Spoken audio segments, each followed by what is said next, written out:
বঁটা গ্ৰহণ কৰাৰ কাৰণে অনুৰোধ জনাইছোঁ আৰু ইয়াৰ পিছত আহিব Don Bosco Das Don Bosco higher secondary scout and গাইডৰ কমাণ্ডাৰ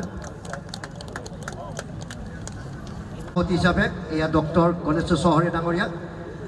আৰু হীৰকজ্যোতি দাস ডাঙৰীয়াক এই বঁটা প্ৰদান কৰিছে thank you Anand higher secondary school NCC group commander Birina Bodo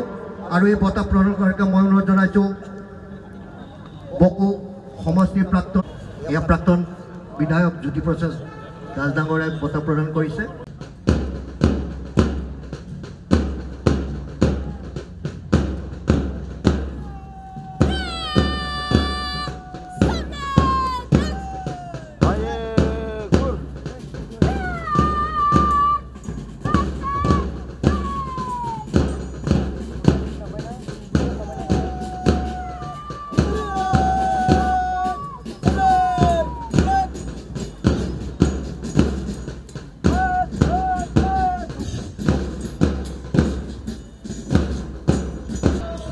Subrajit Rabha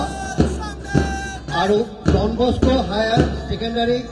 scout and guide group command কৰিছে অভিজিৎ দাস লাইনত আছেই পেৰেডটো শেষ হ'ল শেষ হোৱাৰ পিছত আপত্তি হ'ব ইয়াতে আমাৰ লাইনটো হৈ আছে মই মাতি দিলে আহি যাব মাতি দিলে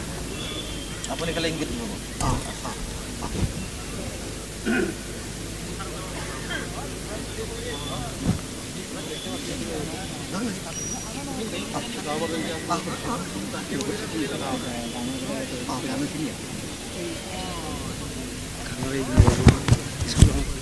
এটি হেৰি কৰা নাই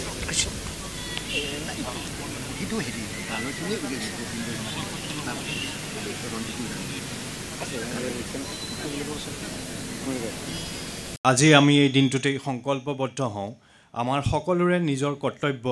নিষ্ঠাৰে কৰি আমাৰ মুক্তিযুঁজাৰুসকলৰ সপোনটো পূৰা কৰোঁ এই দেশখনক বিশ্ব দৰবাৰৰ মাৰ্গত এটা জিলিকা তৰা হিচাপে উপস্থাপন কৰি ৰাখোঁ সমগ্ৰ বিশ্বৰ এই দেশখনৰ অসম ৰাজ্যৰ লগতে আমাৰ এই বকো অঞ্চলতো উন্নতিৰ ধাৰা অব্যাহত আছে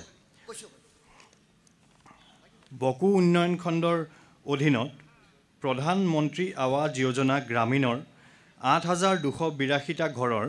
ইতিমধ্যে ৯৫% কাম সম্পূৰ্ণ হৈছে অমৃত সৰোবৰ ৯টাৰ গোটেইকেইটাৰে কাম ইতিমধ্যে সম্পন্ন হৈছে